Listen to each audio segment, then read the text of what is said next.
देखो बच्चों, ये 23वां प्रश्न है। इसमें छपा नहीं है, इसलिए अभी अपन इसको छोड़ देंगे। अब ये मैं 24वां प्रश्न कर रहा हूँ। 33 में क्या जोड़ें कि वह पूर्ण वर्ग बन जाए। तो इनमें से कौन सी संख्या जोड़े कि पूर्ण वर्ग बन जाए। तो सबसे पहले हमें मालूम होना चाहिए कि पूर्ण वर्ग क्या होती है। तो देखो, ये पूर्ण वर्ग संख्या तो 1, 4, 9, 16, 25, 36, 49। अब वो ये बोले 33 में हम क्या जोड़ें कि पूर्ण वर्ग बन जाए। तो 33 से बड़ी संख्या क्या हो सकती है। पूर्ण 36 हो सकती है, 49 हो सकती है, और उसके जवाब जाए 64। तो इसमें हम एक एक संख्या जोड़ते जाते हैं। तो इसमें हमको क्या जोड़ना है, 17, 15, 16 जोड़ के देख लेते हैं हम। तो 17 जोड़ेंगे तो कितना आएगा, 33 और 40 से 50 आएगा। तो ये पूर्ण वर्ग नहीं है।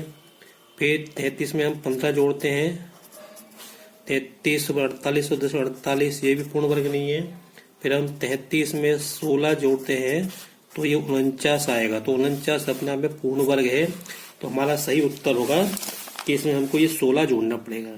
20 से भी पूर्ण वर्ग नहीं मिलेगा, तो ये सही है। 33 में 16 जोड़ने पर पूर्ण वर्ग मिलेगा।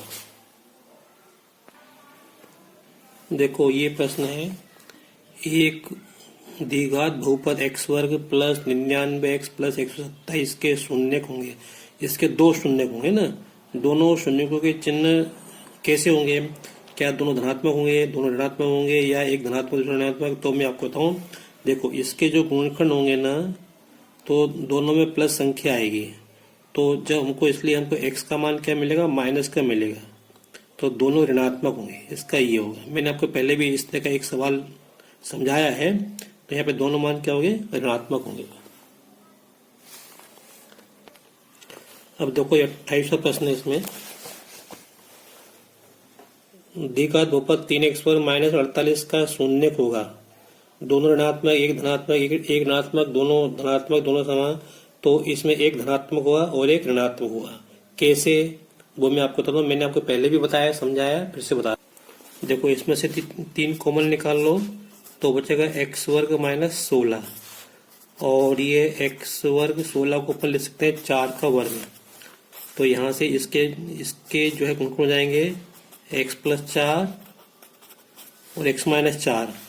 तो यहाँ से ये मिलेगा x का मान माइनस 4 मिलेगा, यहाँ से x का मान 4 मिलेगा। तो एक माइनस का है, एक प्लस का है, इसलिए इसमें ये सही है बी, एक धनात्मक और एक ऋणात्मक। अभी तक मैं वस्तुनिष्ठ प्रश्न हल कर रहा था। कुछ प्रश्न मैंने छोड़ दिए हैं क्योंकि उसमें बहुत सारी बातें स्पष्ट नहीं है, आधे अधूरे प्रश्न हैं। अब ये ज्ञान परक, नॉलेज बेस्ड क्वेश्चन, तो ये परीक्षा में आने की संभावना है। तो अपने को एक द्विघात बहुपद दिया है, तो इसके शून्यक निकालना है। तो घातांक 2 है, तो इसके 2 शून्यक होंगे। फिर शून्यकों और गुणांकों के बीच, गुणांकों मतलब ABC के बीच संबंध की सत्यता की जांच करो। अब संबंध तो अपने को मालूम है, देखते हैं अपन। देखो, ये बहुपद है तो इसके 2 शून्य होंगे और ABC इनके गुणांक है। A x का गुणांक है, B x का गुणांक है, C अचराशि है। तो इसके जो शून्य है उसके शून्यकों का योग क्या होगा, माइनस B बटे A, और शून्य का गुणा क्या होगा, C बटे A। तो B क्या है, x का गुणांक। तो इसको हम ऐसे भी लिख सकते हैं, माइनस x का गुणांक बटे x वर्ग का गुणांक। हम इसको ऐसे भी लिख सकते हैं। इसी प्रकार इसको हम ऐसे लिख सकते हैं, अचर राशि बटे x वर्ग का गुणांक। ठीक है। अब तो इसके शून्यक निकालना है पहले। तो हम ये जो संख्या 10, हम इसके गुणनखंड करेंगे। 1 गुणा 10, 2 गुणा 5। अब यहाँ पे प्लस है, इसका मतलब इनको जोड़ने से बात बनेगी। 10 और 1 11। तो ये काम 5 हो तो 7। तो ये हमारे काम का है। तो इसको 7x को हम क्या लिखेंगे, 2x प्लस 5x। तो ये x वर्ग प्लस कोष्टक में लिखा है 2x plus 5x plus 10। x वर्ग कोष्टक खोल दिया plus 2x plus 5x plus 10। और इसको हम हल करेंगे तो यहाँ से x आया कॉमन, तो x प्लस 2 बचेगा। यहाँ से 5 कॉमन लेंगे तो x प्लस 2 बचेगा। यहाँ से x प्लस 2 कॉमन लेंगे तो x प्लस 5 बचेगा। तो यहाँ से अपने को ये 5 यहाँ से शून्य मिलेगा। x बराबर -2 और x बराबर -5। आगे बढ़ने से पहले मैं आपको बता दूं, देखो ये सब प्लस के थे, तो यहाँ पे x का मान, दोनों माइनस के मान मिले, देखो ये दोनों माइनस के मिले है ना। अब चलो, अब मैं प्रश्न की बात करूँ तो हमने शून्य के निकाल लिए। अब अब इसके गुणांक, तो a का मान 1 है, a का मान 1, b का मान 7, c का मान 10। तो यहाँ पे मैं कह रहा था इनका पहले शून्यकों का योग निकाल दूंगा। तो शून्यकों का योग -2 प्लस -5 जोड़ोगे तो माइनस के 7 आएंगे। फिर -b/a, माइनस तो ये लगाया, b का मान कितना है 7, a का मान कितना है 1। तो आप देखो इसको -7/1 को अपन -7 लिख सकते हैं। इसका मतलब क्या हुआ कि ये इसके बराबर है। तो मैं लिख देता हूँ इसको। तो शून्यकों का योग क्या, -x का गुणांक बटे x वर्ग का गुणांक। ये मैंने कहाँ से लिखा, देखो b क्या है, x का गुणांक है, और a क्या है, x वर्ग का गुणांक। अब इसी प्रकार शून्यकों का गुणा, तो -2 और -5 का गुणा करें,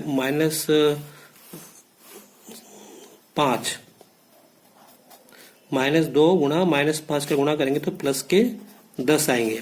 अब यहाँ से हम c/a का मान निकालते हैं। तो c का मान कितना है 10, a का मान कितना है 1, तो कितना आ गया 10। इसका मतलब c क्या है, अचर राशि, a क्या है, x वर्ग का गुणांक, तो ये इसके बराबर हो गया, तो अपन लिख देते। तो शून्यों का गुणा बराबर अचर राशि बटे x वर्ग का गुणांक। ये हमको सिद्ध करना था कि शून्यों का योग और जो गुणांक होते हैं इनमें संबंध होता है, ये मालूम होना चाहिए, और ये हमने सिद्ध कर दिया। तो अब मैं ये प्रश्न क्रमांक 6 कर रहा हूँ। ये बहुपद है, इसके शून्य बराबर है, समान है, तो हमें k का मान निकालना है। तो देखो कैसे करेंगे। अब मैं ये प्रश्न नंबर 6 कर रहा हूँ, k का मान ज्ञात करो जिसके लिए बहुपद kx वर्ग प्लस x प्लस k के शून्य बराबर हो। सबसे पहले तो बात आती है, इसके दो शून्य होंगे, घातांक 2 है चर की, ठीक है, और दोनों शून्य क्या है, बराबर हैं। तो हमको k का मान निकालना है। तो देखो कैसे करेंगे। देखो इसके दो शून्य हमने अल्फा बीटा मान लिए हैं, और साथ ही साथ ये दिया कि ये शून्य बराबर है, अर्थात अल्फा बराबर बीटा, ऐसा हमको दिया हुआ है। तो अब हमें मालूम है शून्यकों का योग अल्फा प्लस बीटा क्या होता है, -x का गुणांक बटे x वर्ग का गुणा है, x वर्ग का गुणांक k यहाँ से, और अल्फा गुणा बीटा शून्यकों का गुणा क्या होता है, c/c मतलब k, और a का मान भी क्या है k। एक बात, दूसरी बात, अल्फा और बीटा बराबर है, तो इसका मतलब बीटा के स्थान पर अल्फा अपन लिख सकते हैं। तो अल्फा प्लस अल्फा बराबर -1/k, और ऐसे यहाँ पे अल्फा गुणा अल्फा बराबर k से k कट जाएगा तो 1 आएगा। यहाँ से मिलेगा 2 अल्फा बराबर -1/k, और यहाँ मिलेगा अल्फा वर्ग बराबर 1 मिलेगा। यहाँ से मिलेगा अल्फा बराबर -1/2k, ठीक है, और ये अल्फा का मान यहाँ पे रख देते हैं अपन इसमें। तो ये जाएगा अल्फा के संपर्क का -1/2k, और कोष्टक में लेकर फिर हमने वर्ग लगाया है तो बराबर 1। तो इसको करेंगे तो ये आएगा 1/4k वर्ग बराबर 1। तो यहाँ से इसका गुणा इसमें करो, कैसे गुणा करो, तो 4k वर्ग बराबर 1 हो जाएगा। तो k वर्ग बराबर 1/4, तो k बराबर आएगा ±1/2। तो ये हमारा k का मान 1/2 होगा। आप चाहो तो इसको सत्यापन भी कर सकते। सत्यापन के लिए ये जो प्रश्न था यहाँ पे क्या रखो, आप 1/2 रखो यहाँ पे, है ना। तो ये आएगा 1/2 x वर्ग प्लस x प्लस 1/2। इसको हल करेंगे तो ये आएगा x वर्ग प्लस 2x प्लस 1 बटे में k बटे में 2 आएगा। तो 1/2 तो ये लिखा, और ये x वर्ग प्लस 2x प्लस 1 क्या है, x प्लस 1 गुणा x प्लस 1।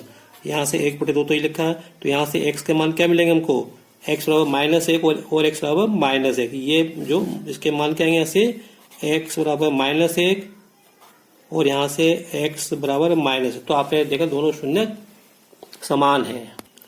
अगर ये तरीका लंबा है तो हमारे पास एक तरीका और है कि अगर इसके शून्य बराबर हैं तो b² - 4ac बराबर क्या हो जाएगा 0। इसको अपन विभक्ति कर कहते हैं, यहाँ पे ए बी सी के मान रखो, बी का मान 1 का वर्ग माइनस 4, ए का मान के और सी का मान भी के बराबर 0।